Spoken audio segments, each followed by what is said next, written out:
today I want to talk about something that is most likely gonna change your life if you take it seriously. And this video is gonna be here for a while, so many people are gonna see, and I hope they're gonna take the most out of it. It may not change your life itself, but it's the beginning of it, if you want it. I want to talk about how you can free yourself and control yourself and control reality around you. I still haven't got to the point where I can minimally say that I can control reality around me, but I know how to do it. So to control reality around you, the first thing you have to be able to do is control yourself. If you don't control yourself, you cannot pretend to control reality. And inside of all of us, there is some divine power, some divine entity, which you can say God, you can say the universe. If you believe in manifestation, visualization, that's the first step, I guess. But I always believed in manifestation. I never got to see how powerful it is, but I do believe in it. I cannot really control it yet. I did some small things, but it's been a while that I've been saying I want $1 million, and the more I want it, the farther it gets. It's pretty hard because it tells you to want something but to not desire it, to not give it importance and power. If you read Reality Transurfing, great book, you should read it. Sometimes it's contradictory, and I want to talk about this contradiction that I see in spirituality in general, or Christianity. When I read the Bible, well, I never read it, but when I hear somebody talk about it, I don't want to read it yet because I don't think it's the right time. Something is telling me it's not the right time. And even if I did, how do I know that what's written in there, it's right? How do I know it's not manipulated, controlled? Everything you read, let's make an example. The Bible says, don't be afraid. It says it 364, 65 times in the Bible. I don't know. That's what I know about it. And I agree with that. I mean, if God is the good God we believe in, then He should want the best for us. He should want us to be our best version. But if it's an evil God, then He would want to submit us and make us His pawns and keep us dumb and keep us in fear. But it's not. If it's a good God, He wants the best for us. And yes, you can say we are submitted to Him because we need to be humble, okay? But if you read and you listen, there is so many contradiction, because from one side they tell you don't be afraid, and from one side they tell you don't do that because God is gonna punish you. Don't do that because that's the devil. So you are trying to make me afraid of something. You're trying to instill fear inside of me. But if you're a man of God, you should tell me don't be afraid. You shouldn't do that. So it's contradictory. The things you hear in Christianity, it's kind of like there is the real Christianity and then there is the manipulated Christianity. And I don't know in what to believe. There is so many spiritual things where I hear opposite things and everybody talks about it like they know, but they don't know. And that confuses me. So I open this so I can share everything I know about it. And what I'm talking about now, it's thing I'm trying to figure out. But when I'm gonna come out with something, I'm definitely gonna talk about it. And I wanna talk about another thing. I wanna teach you how to get free from your own mind, because I did it, not to the end. I didn't finish this work on myself, but I did most of the work, and I see that most of the people around me didn't even start. People around me are still slave of their own mind, still slave of their fears, their insecurities, their guilt. Guilt is one of mine. If I have to say, guilt, it's what controls me. And if you think about it, guilt is nothing else other than fear. Guilt is fear. If I feel guilty for doing something, it's nothing else but me being afraid of the consequences. I did something bad, so karma is gonna get to me. So God is gonna get to me. So I'm a bad person. I'm afraid of becoming that bad person, that bad identity. So it's a fear that you need to overcome. And think about it. Fear is nothing. It doesn't exist, okay? It doesn't exist the same as poverty. It's created by us. It doesn't matter if I'm afraid of something or not. I could be afraid of my life, of something that is never gonna happen, and it's never gonna happen, but I lived my whole life slave of it. I'm gonna be on my deathbed and I'm gonna think, maybe I could have not be afraid of it. Maybe I should have done that. Maybe I should have lived without this limitation I impose on myself, this fear that stops me from doing things. In the moment, I'll tell you a story. When I was a kid, I would be beaten up a lot. I would have, maybe not beaten up, but from little bullies or people around would come and test me and see how I would react, and they would pick on me because I wouldn't put my head down, but I would have a lot of fear of the consequences. I was an afraid kid, and people would get onto me because they saw that fear. So growing up, I always thought I'm gonna train myself, I'm gonna learn how to put myself in those situations and not be afraid anymore. And once I did, it stopped. Once I stopped being afraid, nobody would come to me anymore. They wouldn't even test me anymore. Because that's the thing. If you're afraid of something, that thing is gonna come to you. You attract it.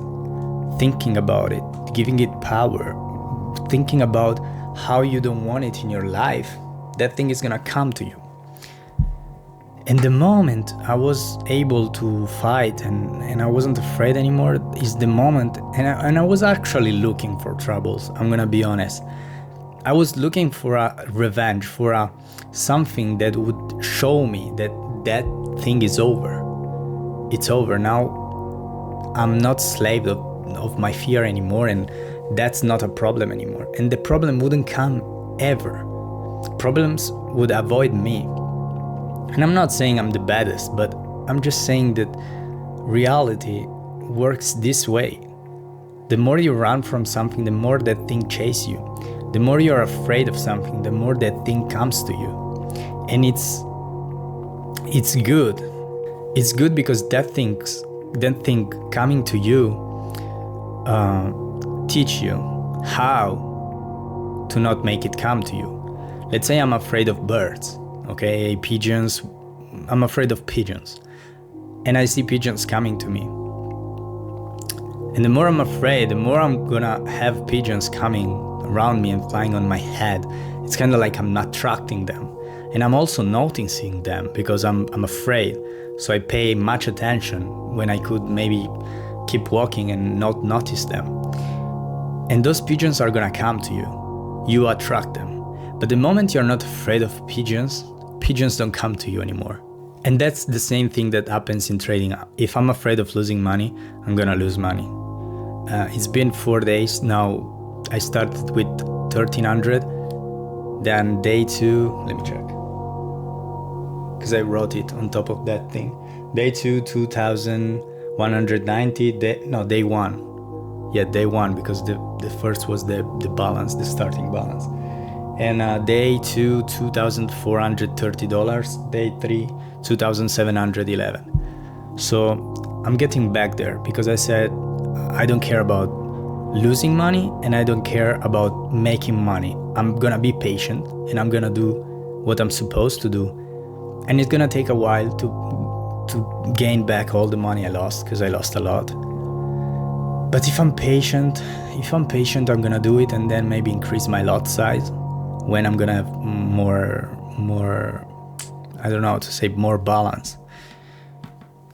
And that's how it's supposed to be. It's, if something scares you, it's gonna come to you until you're not scared of it anymore. That's why I lost my money. I lost it a few times. I blew up many accounts, maybe 3-4 times. A lot of money, maybe 40K, maybe more. And every time it would come to me and ask me, are you still afraid? of losing your money? Do you still desire those money to prove that you know how to trade, that you're not a fool, that you're not being scammed or losing money like 95% of traders? And now I don't care anymore. After this last time, I realized that that's what's going on in my mind when I trade. That's the only thing I think about. I want to prove that the money I lost until now, they were worth it. But they are worth it. I can see it during everyday trade. I don't need to prove it and exceed that thing. I still haven't exceeded the money I lost to this point, because now I lost them again. And I just wanted to prove it to my parents, not to me. To my parents most of all, because they don't know what I do. And I'm not gonna tell them, because the more I tell them, the more power I give them, and I'm not strong enough to handle it yet. But the time is gonna come. And now that I lost all my money, I realized that all these fears and all these reasons were futile. They're not coming from me. They do come from me, but they're generated from someone else. They are a reaction to someone else. And life is never gonna let you go. If you're not gonna fight that fear and accept it, if you fear death, that fear is gonna chase you for the rest of your life, and you're not gonna live. You're gonna be afraid for the rest of your life, so fight it. Because life does not wanna see you in pain, in sufferance, but it does give you pain, because it wants you to improve. It wants you to move on. The fear is just asking you, are you ready to move on to the next step? Or are we gonna stay here some more? And some people are never ready to move on. They just say, I'm not ready. And they wait for the next opportunity for the fear to come out. But you got to be ready. And if you're not, just close your eyes. Just do it without thinking. Just move over it. Think about it. What's the worst that can happen? You die. That's the worst. Accept death. Accept the worst consequence that could be in your life. You lose everything, all your money, all your family members. Would you still be fine? I mean, you got nothing to do, not much you can choose at that point, so it's fine. And if it didn't happen, why worry? If you have a problem and it's real, it already happened, why worry about it? But if you have a problem and it's not real, or it didn't happen yet, why worry about it? So just live your life. If you think about it, fear is just something that builds up here. Somewhere around here. It starts with anxiety and it becomes fear. It's here. It's just a feeling. It's just something created in your body and in your mind. If you can control it, or even not control it, just acknowledge it and ignore it, you can do anything. You can live your life peacefully. Let's say I'm afraid of darkness. For some reason, I'm afraid of darkness. I had my grandpa giving me bad jokes when I was a kid, making fun of me when I was 3-4 years old, so I'm afraid of darkness. And sometimes I walk in darkness and I feel this anxiety building up. I feel this fear, and then I realize it's all in my head, it's all in my body.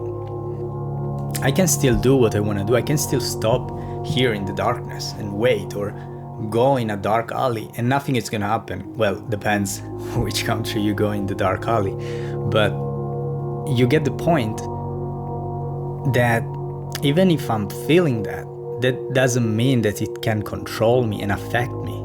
And same thing goes for anger, same thing goes for sadness. So many people are controlled by these negative emotions, which are not negative, they're just alarms that it's kind of like, let's say you're a building and the building is on fire. Those are the bell ringing, the alarm that is telling you something is not right, you should do something about it. They are signals that you should acknowledge. So if you're angry, that thing is controlling you. You can use anger for many things. You can use anger for strength. You can transform it, that energy, in something useful. But if anger controls you, if someone on the streets calls you dumb, calls your mom a whore, then you get mad and you give that person power. That person has power over you. It's controlling your emotions, your thoughts. That person is choosing, now I'm gonna make that person think that or act that way. And you become their slaves, their slave. So if somebody calls your mama, just ignore it, okay? Because if you do something about it, it's kind of like you're saying that you agree that your mom is a whore, right? Because if you knew your mom is not, if I would call you a unicorn, you wouldn't get mad. You know you're not a unicorn. So why are you doing something if somebody calls your mama a whore? Don't do anything, she's not. Just ignore it. Be stronger. Are you able to control yourself? Or you got to do something about it? Show something, prove something. What are you proving?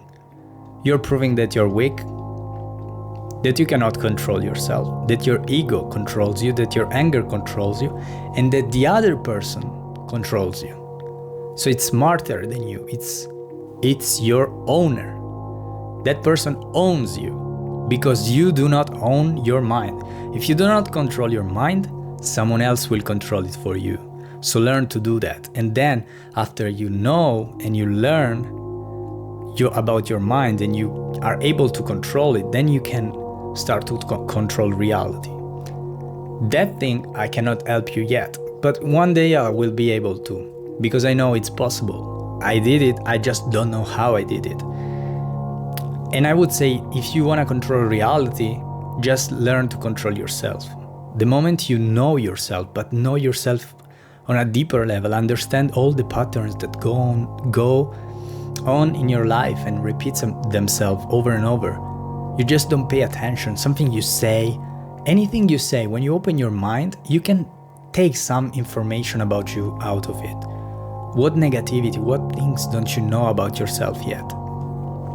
If I say, today I made only $200, all right? Small sentence. It shows so many information. If I said that, I could come out thinking, okay, I think 200 is not much. Or I think my work is not much. I'm ungrateful for my work. And I can also notice that I have a scarcity mindset. I think about what I didn't make instead of focusing on what I did. And it's luck, what you can see in my sentence. I'm thinking about what's missing. It's always missing something. I'm always chasing something. This is just an example, but anything comes out from your mouth, anything you do, just analyze it and you'll see the truth. And then you're gonna make a lot of money if you wanna make money. But the next step is understanding that money and all these material things are pointless. They don't give you anything. They're just useful for people that don't know themselves. And that's the thing. People want money because they want to live a material life. They want to make happy their ego. So they don't want to work on their ego and know themselves. They want to get those things and make it happy. It's like you have a little child inside of you, and instead of telling him, grow up, and teaching him how to act, how to behave, how to control himself, and he starts crying, I want money, you just give him money and then he's happy. But how about you make that kid grow? You make it understand how life works, what's good, what's bad, how he should act to get the things he wants instead of crying. And then you give him what he wants. After he can see reality for what it is, after you have an adult inside of you, you give him money, because with those money he's not gonna just buy 1,000 candies, okay, and get a stomachache. He's gonna do something with those money useful, but those money are not even gonna be needed. They are just needed to boost your life. Yes, I want money because they can improve me. I can upgrade. Right now I can upgrade reading books, I can upgrade very fast. But if I had money, I could use those money to upgrade 10 times faster. And that's the only reason why I need them. And you can see that I say I need them. And by me saying I need them, you can understand many things about me. And I can too, and I'm gonna work on it. That's why rich people, that's why powerful people are powerful. They know these things, but you don't. You need to acknowledge these things so you can control yourself and you cannot allow other people to control you. And some people that are able to control themselves and understand these things, then they start using for bad reasons, like controlling other people. You look around and you see that those people don't control themselves, don't know themselves. I'm gonna control them. Somebody is gonna do it. So it better be you.